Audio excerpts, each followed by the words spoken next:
রাসূল বলেছেন কিয়ামতের আগে মানুষ জেনা করবে, জেনাকে মানুষ জেনা মনে করবে না, মনে করবে এটা অ্যাফেয়ার, ছেলে মেয়ের ক্রাশ। এখন নতুন শব্দ আসে কি, ক্রাশ।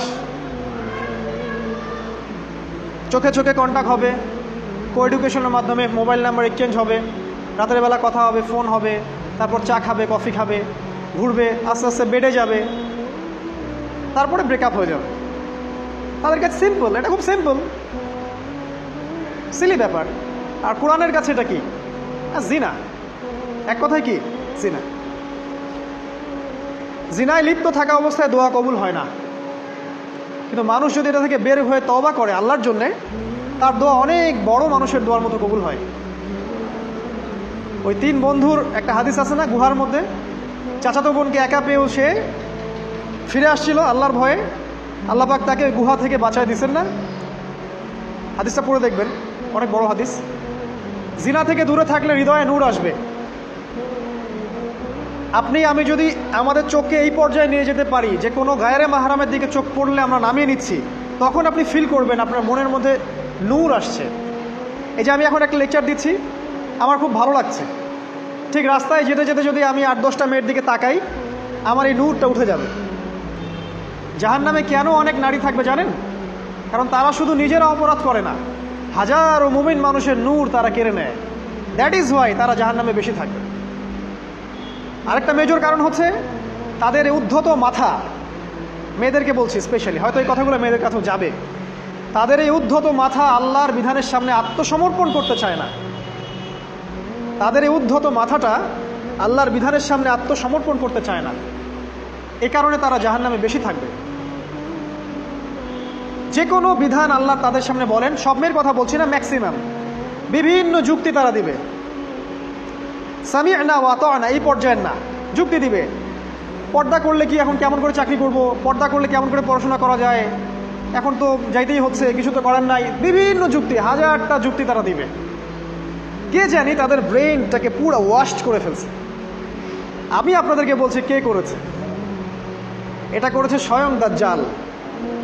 স্বয়ং দাজ্জাল। কারণ হাদিস একটা আছে, রাসূল সাল্লাল্লাহু আলাইহি ওয়াসাল্লাম বলেছেন দাজ্জালের শেষ অনুসারী হবে এক শ্রেণীর নারী। মাশাআল্লাহ, দাজ্জালের শেষ অনুসারী হবে এক শ্রেণীর নারী। তাদেরকে ঘরে ইসলামিক অনুশাসনে রাখার জন্যে বাবা, ভাই, স্বামী শিকল দিয়ে বেঁধে রাখবে, তারপরেও তারা শিকল ছেড়ে বের হয়ে যাবে, আটকাতে পারবেন না, because of their mind is brain washed.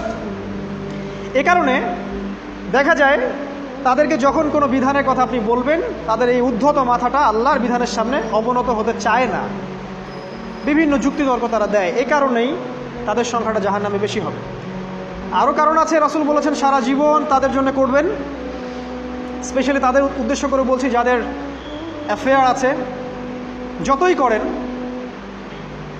যত কিছুই করেন না কেন, আপনি যদি তাকে ভোগবিলাস এবং পার্থিব সুখ শান্তি দিতে না পারেন, সে আপনাকে চিনবে না এক সময়। আপনি যদি আমাদের কথা বিশ্বাস না করেন, লিখে রাখতে পারেন। আর এমনিতে লিগ্যাল বৈবাহিক সম্পর্কেও সারা জীবন অনেক কিছু করবেন, হঠাৎ একদিন কোনো একটা কারণে ঝগড়া লেগে গেছে, তখন দেখবেন সে বলে বসবে সারা জীবন তোমার কাছে কিছুই পেলাম। আমি নারীদেরকে ছোট করছি না, তাদের কিছু কিছু পয়েন্ট বলছি, এইসব কারণে তারা জাহান্নামে থাকবে। আমি একটু এই কথাটা না বললে জাস্টিস হবে না। রাসূল সাল্লাল্লাহু আলাইহি ওয়াসাল্লাম মেরাজে গিয়েছিলেন, আপনারা জানেন। তিনি মেরাজের রাতে অনেক অলৌকিক জিনিস দেখেছেন, নবীদের সাথে সাক্ষাৎ করেছেন, ইভেন আল্লাহর সাথে কথা বলেছেন, আল্লাহর নূর দেখেছেন। এই সময় সবাই তাকে হাসি মুখে সম্বর্ধনা জানিয়েছিল। যার সাথেই দেখা হয়েছে তার সাথেই তিনি হাসি মুখে অভ্যর্থনা তাকে জানিয়েছে, আসসালামু আলাইকা আইয়ুহান নবী, সবাই বলেছে হাসি মুখে। একজন মালাক, একজন ফেরেশতা তাকে দেখে হাসেননি, একজন। আপনারা কি জানেন? রাসূল সাল্লাল্লাহু আলাইহি ওয়াসাল্লাম অবাক হয়েছিলেন। তিনি বলেছিলেন যে ইয়া জিবরিল, ওর চেহারাটা এত গম্ভীর কেন, সে আমাকে দেখে হাসছে না কেন, তার মুখে হাসি নাই কেন? জিবরিল আমিন বলেছেন যে তার নাম হচ্ছে মালাক, সরি তার নাম মালিক, তার নাম মালিক, সূরা যুখরুফের মধ্যে আছে, তার নাম মালিক। যেদিন থেকে আল্লাহ জাহান্নাম সৃষ্টি করেছেন, সেদিন থেকে তাকে জাহান্নামের দায়িত্ব দিয়েছেন, অর্থাৎ জাহান্নামের হেড অফ ডিপার্টমেন্ট, ইনচার্জ। সেদিন থেকে তার মুখের হাসি উঠে গেছে। আমরা দোয়া করি আমরা যেন তার সাক্ষাৎ না পাই। তার কাছে পারমিশন নিয়ে রাসূল সাল্লাল্লাহু আলাইহি ওয়াসাল্লাম জাহান্নামের দিকে তাকিয়েছিলেন, ভিতরে দেখেছেন কি আছে। তিনি পরে যা ব্যাখ্যা করেছেন তা হলো, আমি দেখলাম সেখানে খালি মেয়ে আর সেখানে খালি নারী আর নারী। এই হাদিসটা আপনার মাকে বলবেন, আপনার বোনকে বলবেন, আপনার মেয়েকে বলবেন, আপনার স্ত্রীকে বলবেন। এই হাদিসটা যদি কারো হৃদয়ের মধ্যে গেঁথে যেতে পারে, তার দ্বারা অন্যায় করা সম্ভব না। কিভাবে একটা মেয়ে সব কিছু উন্মুক্ত করে ঘুরতে পারে যখন অলরেডি তার আত্মা জাহান্নামে জ্বলছে, অলরেডি, কারণ ভবিষ্যৎ তো আল্লাহ জানেন।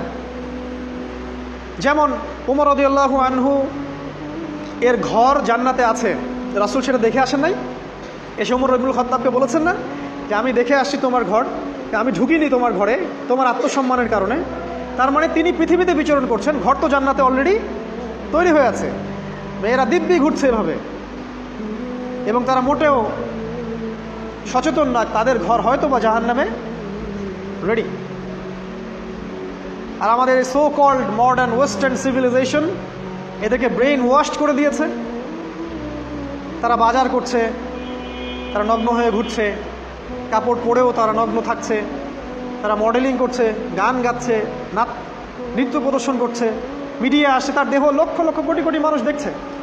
হাজারো মানুষের নূর চলে যাচ্ছে, অন্যের নূর নষ্ট করে জান্নাতে যাওয়া যাবে না।